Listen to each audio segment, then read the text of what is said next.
और मैं एक चीज और दिखा देना चाहता हूं सच के रूप में। आपको लगेगा कि ये पंकज कुशवाहा झूठ में आईना प्लस वाले भूख रहे, चिल्ला रहे हैं। अरे मैं आपको सच दिखाना चाहता हूं, आइए मैं दिखाता हूं आपको।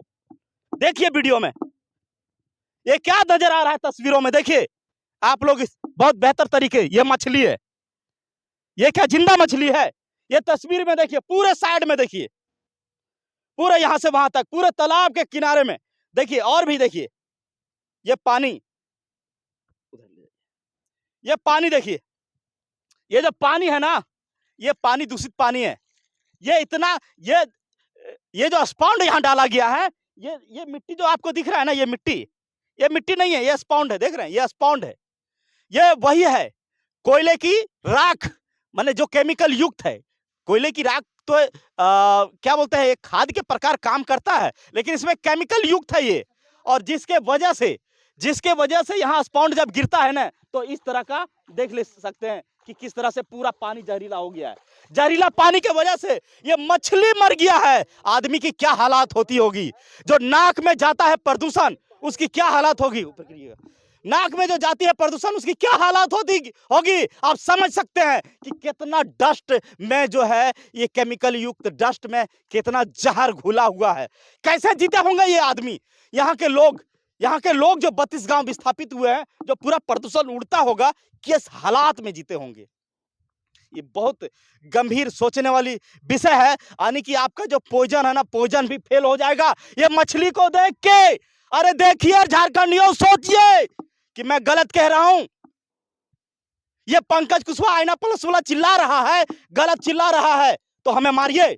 लेकिन ये मछली जो मर रहा है उसको आप कैसे बचाएंगे? इंसान जो मर रहा है उसको कैसे बचाएंगे? आज हमारी आवाज को बंद कर देंगे, आज हम चले जाएंगे, लेकिन आप अपने आप को कब रोकेंगे? अब बचा पाएंगे? आप अपने आप को बचा पाएंगे? नहीं। तो आवाज को भेजिए आवाज को, अपने आप को बुलंद करिए और इसके खिलाफ में उतरिए। मैं किसी फैक्ट्री कारखाना खुलता है ना, उसका खिलाफ नहीं, लेकिन उसके नीतियों के खिलाफ में उतरिए, क्योंकि वो नीति जो बना रहा है ना, वो गलत है। स्पॉन्ड कहाँ फेंकिएगा, कैसे फेंकिएगा? किसी गांव को उजाड़ के, गांव के बगल में जब कोई खदान लीज लिया जाता है ना, तो वो देखा जाता है कि ब्लास्ट होगा, कितने बगल में घर है, कितने बगल में गांव है।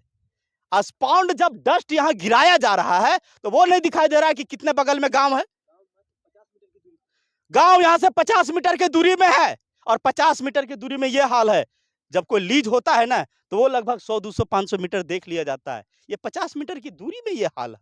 आप समझिए क्या हाल होता होगा उन लोग को। और वो भी 30 फीट की ऊंचाई से जब उड़ के डस्ट जाता है, उसकी क्या हालत होती होगी। ये ऊंचाई देखिए, ये तालाब की ऊंचाई यहां तक थी, लेकिन धीरे धीरे ये स्पॉन्ड की ऊंचाई देखिए धीरे धीरे बढ़ा रहा है, और ये धीरे धीरे ऊंची हो रही है। और मैं एक चीज और बता देता हूं, इधर देखिए, इधर कितनी गहराई है, लगभग 30 फीट नीचे गहराई है। और उसी लेवल में गांव है, और वो तालाब है, वो तालाब जो तालाब से पूरे गांव के जानवर पानी पीते थे और सिंचाई होती थी। लेकिन आजकल इस तालाब से सिंचाई होना बंद हो गया है। क्यों जानते हैं? पानी की जो रिसाव से जा रहा है, ये गंदा पानी, ये जो प्रदूषण वाला पानी, ये जहरीली पानी, जिसकी वजह से सिंचाई में भी बाधक बन गई है। ये पेड़ को देखिए, थोड़ा कैमरामैन जूम करके थोड़ा दिखाइएगा। ये पेड़ देखिए मरने लगा है। ये पेड़ की आयु खत्म नहीं हुई है, ये बस इसका जड़ खत्म हो गया है। धीरे धीरे यहाँ जड़ खत्म हो रहा है, बाकी पेड़ों के पत्ते झड़ने शुरू हो गए हैं।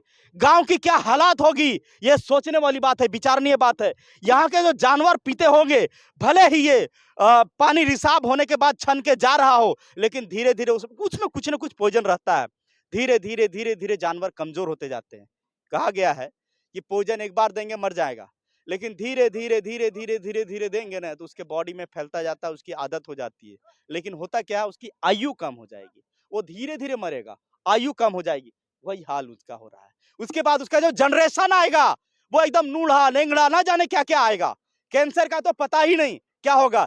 जिस तरह से रुंगटा फैक्ट्री का हाल हुआ है, वही हाल यहाँ होने जा रहा है, वही हाल इस गांव में होने जा रहा है।